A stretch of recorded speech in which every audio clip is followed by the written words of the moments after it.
After a long hiatus, without making any videos, I wanted to sort of restart this channel with a rant on what I've seen online in the past about 6 months to 1 year regarding China. For the record, I'm not Chinese. I've never been to China. I'm a Westerner. I am interested in the country and the culture. Obviously, it's a very large portion of humanity. I mean, something like 20% almost of the entire human population is Chinese.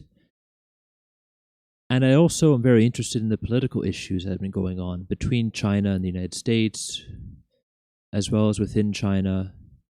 For example, nowadays we hear a lot about China's treatment of some of their Muslim minority in one of the regions, and how essentially the Chinese government is doing things that we in the West would consider to be wrong. So I need to preface this video by mentioning that I am not pro-genocide. I'm not pro-internment camps. I am not in any way trying to express some kind of defense of the government of China. I'm not trying to say that they are okay and that they have no issues. My video, rather, my rant, is about what we see on the internet as a member of a Western country. To be specific, I am Canadian. Of course, this applies equally to every single Anglophone country at the very least, and probably to a certain extent to non-Anglophone, but also Western countries like France and Germany. What I see as a Canadian about China, and what I can actually learn about them if I wish. To give some context, as you can see from the top left portion of my screen, I have been trying to learn a bit of Chinese. I've been at it for about a year now almost, with varying levels of success. And one of the important ways to learn a language like Chinese is to subscribe to Chinese channels online, either ones that are meant for people learning the language or ones that just show the news. And I haven't really done that yet because it's a very difficult language and I'm not at that point. But I did subscribe recently to one particular channel called Mandarin Corner. Mandarin Corner is essentially a woman, a girl who speaks to the camera and gives simple sentences. Fine. Nothing political about it whatsoever. She could be funded by the Chinese government, I don't know. But nothing about this video talks about the Muslim minority or about China's role in the world and its future geopolitics or anything like that. Nada. And yet, following my subscription and the first couple of times I watched a video here or there, I received a series, an unending deluge of recommendations for videos to watch on China in English, not Chinese channels. In particular, I received recommendations for channels like the ones you see on the screen right now. Number 1, China Insights. Number 2, a fellow called Serpensa. Number 3, a fellow called Lao Y86. Number 4, ADV China. In fact, ADV China is composed as a YouTube channel run by the second and third person I've mentioned here. And you can note that they have quite a few subscribers. These are not tiny channels, especially since they're not talking about video games or music or stuff like that. So you can imagine that the potential audience is a lot smaller. It's a lot easier to get 5 million subscribers on a website like YouTube if you talk about Minecraft. But no, this fellow here, Serpensa, is 834,000. And Lao Y86 has 663,000. So these are fairly popular channels, and it's basically two white guys. I don't want to say white. White is not important. They're foreigners, they're Westerners who went to China for years. They live there, and they started a channel talking about their experiences, and now they make channels.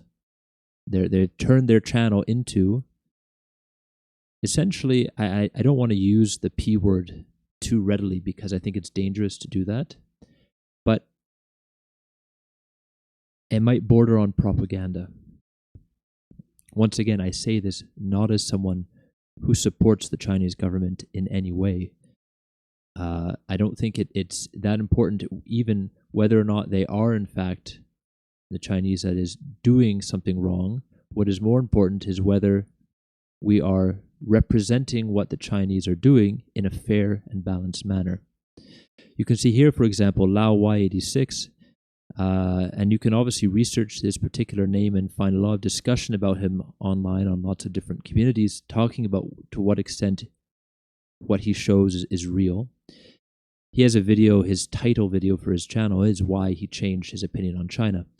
Now, it's one thing to go to China and then have a negative experience and post videos saying, I didn't really like this or that about the Chinese. I don't know. But take a look at what the videos look like. Obviously, there are some like Chinese girl tries American Chinese food. I mean, this is obviously a horrible video. I can't imagine anyone would ever want to watch that. But anyway, there's nothing wrong with that. It might be inane, but at the very least, it seems relatively harmless. But every single video here in the more recent uploads, why China's billionaires are terrified. Woman leaks secret coded videos, Xinjiang, genocide, massive protests. China is about to attack. They have the picture of a bunch of missiles.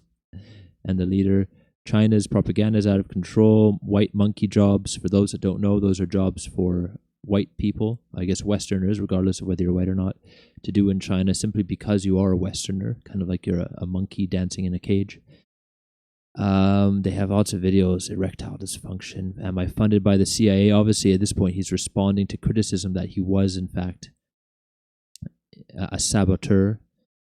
And even have a lot different. They have challenges which are pretty irrelevant. You can see something very similar for Serpensa. So this guy also went to China. Many people suspect as an English teacher, which is to a certain extent looked down upon, because it's very, very easy to go to China and teach English. It's the opposite of prestigious. But whatever, it's not that important to me what his job was. He has a lot of videos on imminent nuclear disasters, undercover propagandists, and so on. Now, individually, if you make a video talking about how China makes propaganda on TikTok, I have no issue with that. But video after video after video are all very, very clearly leaning in one particular direction. Just looking at this person's channel and scrolling down and looking specifically at the most recent China How It Is uploads, these tend to be more recent, you get the impression that China is an absolutely awful country to live in and that their government is engaging in absolutely awful things. Once again, it's okay to have an opinion. It's okay to dislike China, the Chinese government. But these guys are fairly large, as I mentioned before, 834,000, 660,000, 400,000 on their joint channel, which, again, they do a little bit talking about motorcycling, but they also talk about basically what's wrong with China. They're very negative about it. These channels are incredibly popular, fairly influential, because a lot of Westerners who are curious about this gigantic, very rapidly developing country that is increasingly in the news, are going to go online and look up stuff like this on YouTube. They're not going to go into a book.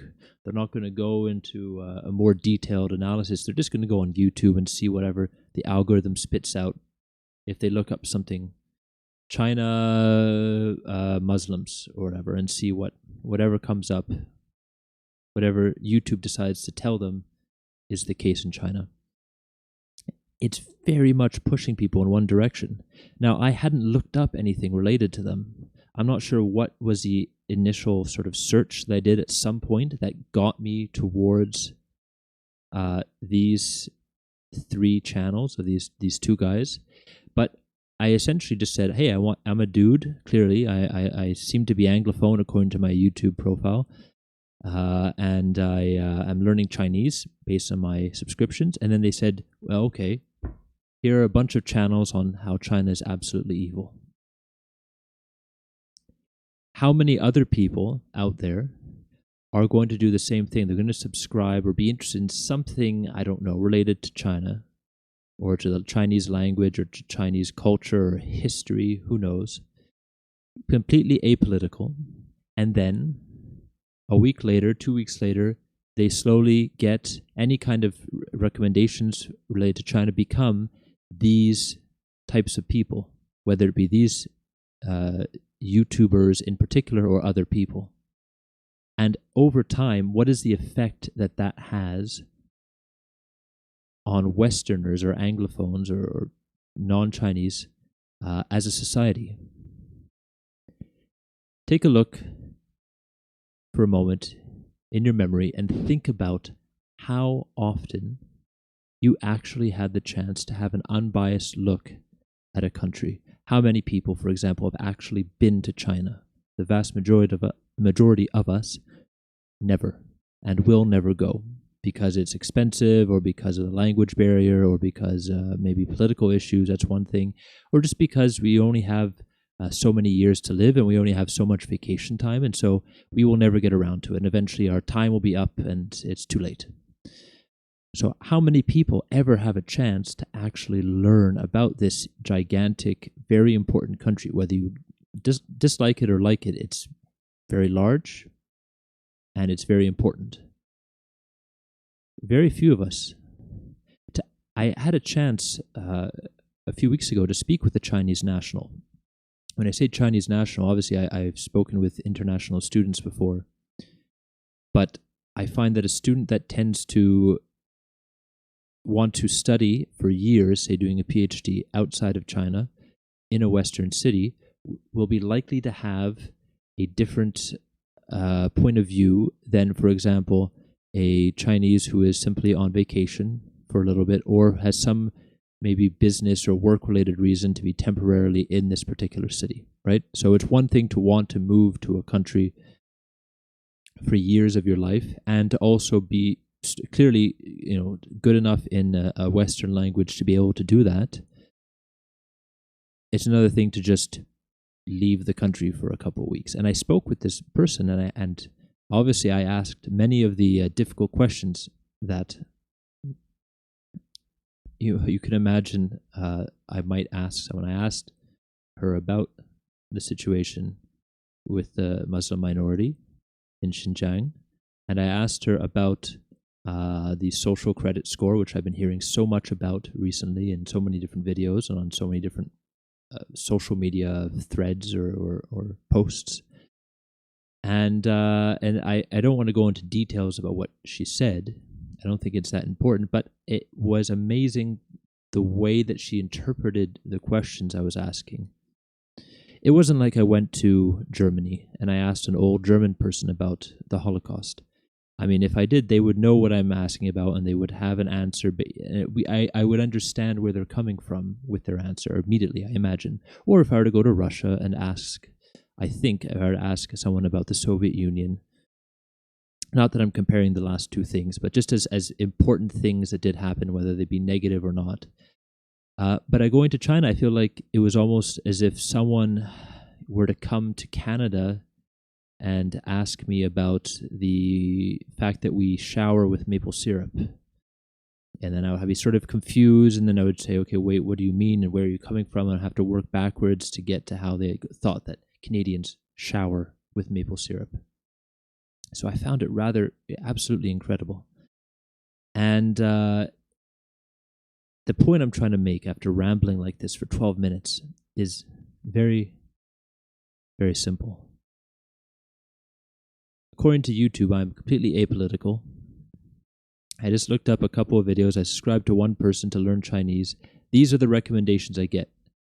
A couple of guys who essentially are, their goal at this point is either to convince people that China is bad or to use the fact that people already think China is bad to get themselves more views and therefore more donations and money. And this is probably a very large portion of their income at this point, especially if they were English teachers at one point, right? This is probably literally what they do for a career, for their lives at this point. So if they can get more people watching them and if they can jump on that bandwagon train of China is awful, all the better for them. Whatever it is, even if that is the case, that they are not themselves trying to manipulate us, but rather that they're just trying to benefit from the point of view that people have, it still continues the cycle. Because every person who watches one of their videos and doesn't think about it much, and doesn't think that there might be some other side to the story, whatever specific issue they're discussing, every single time that happens, it just continues the cycle, and then it becomes a bigger ball of hate. And we are very, very close to getting to the point where we were with the Soviet Union, where essentially for decades everyone thought that the other side was the pure embodiment of evil, and that everything we do has to be to defeat these people because they are wrong and we are right. And I just don't see how that can be a productive mindset to have in the 21st century. If anyone is watching this is a brand new channel, essentially, no subscribers. If anyone is watching this, take a moment.